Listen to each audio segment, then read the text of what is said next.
Somewhere on a storm-tossed island in the North Atlantic, 5 young men once believed they could bend sound into prophecy, armed with bagpipes, fuzz tone, and the conviction that chaos itself was a kind of music.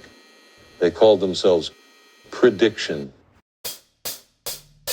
1969, formation. Stewart Le Monte and James McAlester formed PReDICTIon in Scotland, gathering eccentric allies and bagpipes for rehearsals that felt more like séances than band practice.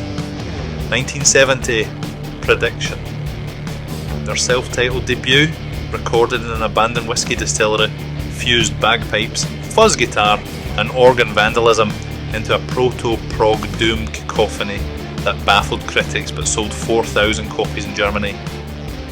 1971, Warserer EP. With new bassist Richard Ethos, they released Warserer, a sword and sandal prog EP that mixed Roman myth with Hammond roars, inspiring Italy's bizarre sword prog scene. 1972, Solar Espionage. Solar Espionage was recorded partly in a greenhouse at Kew Gardens, delivering Cold War paranoia and the sprawling 24-minute Butterfly Archipelago, performed live with paper butterflies. Space Crime. 1973, Marzoponaski's Space Crime turned prog into a noir detective story in zero gravity, complete with courtroom echoes, bagpipes as sirens, and a world tour plagued by burning props. 1974, Ordo Ab Chao. The triple LP, Ordo Ab Chao, was tracked inside moaning caverns in California, mixing Masonic oaths, cavernous reverb, and guitar, chains of doom, into 3 hours of subterranean ritual. 1975, More Chaos on the Horizon. More Chaos on the Horizon. Recorded inside the Winchester Mystery House, turned creaking staircases, slam doors, and bagpipe drones into an architectural séance that fans adored and critics loathed. 1976, Thesis, Antithesis, Synthesis.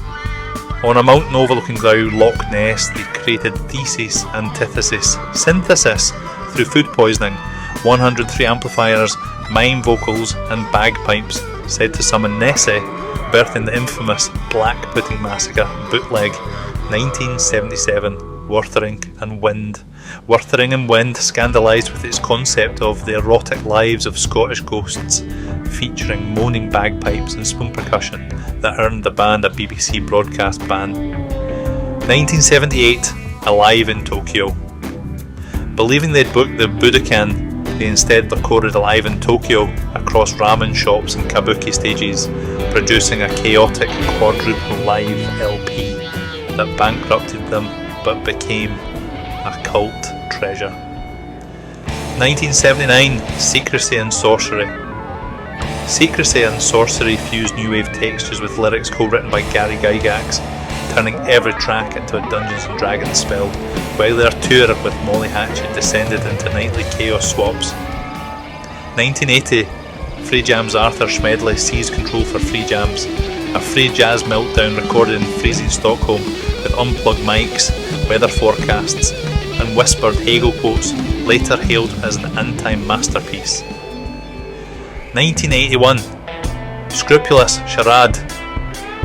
Scrupulous Charade, recorded in the Bahamas with Adrian Ballou, reduced prog excess to 18 serial jingle fragments, baffling critics who dismissed it as weather forecasts over Tom Tom Club leftovers. 1982, Still Alive in Budokan. Still Alive in Budokan was mistakenly recorded in an Osaka high school gymnasium, but its raw revival of their 1973 to 1976 material made it a beloved bootleg-driven cult favourite in Japan. 1983, Smugglers of Adulterated Metaphysics. Smugglers of Adulterated Metaphysics tangled itself in legal woes, Masonic codes and the endless drones, baffling even die-hard fans who swore they heard encrypted philosophy in the static. 1984, Room 101. Room 101 pushed Orwellian paranoia into prog doom theatrics, but the year was overshadowed by bassist Arthur Schmeddly's fatal helicopter accident in Maui, cruelly dubbed the final bass drop. 1985, Moore's Law, no more. Moore's Law No More mocked the rise of technology while drowning in cheap synth presets and collapsing edits, earning shrugs from all but the most loyal cultists. 1986, Mask, ERM Mask. ERM devolved into performance art, with masked members staging musical arguments while typewriters and bagpipes squealed like broken machinery. 1987, The Secret Encyclopedia. The Secret Encyclopedia masqueraded as a musical reference book, each track a tedious entry buried under legalistic narration and Marzoponaski's chaotic synth gloss. 1988, Touché Soufflé. Touché Soufflé flirted with faux French parody, mixing chanson pastiche, prog collapse and soufflé metaphors that critics couldn't tell were satire or sincerity. 1989, Babble, Burble, Banter, Bicker, Bicker, Bicker. Babble, Burble, Banter, Bicker, Bicker, Bicker captured the band's final implosion as a noisy quarrel pressed to vinyl, a fittingly absurd end to 20 years of chaos. Epitaph, The Final Note. By 1989, after 2 decades of séances, fistfights, deaths and disastrous albums, PReDICTIon had imploded entirely, leaving behind not a catalogue of perfection, but a myth of magnificent failure. History lurches by accident, not design. Steam from a kettle, code from a loom, and bagpipes through fuzz pedals. PReDICTIon proved Orwell right. Chaos is controlled, and even collapse can sound like prophecy.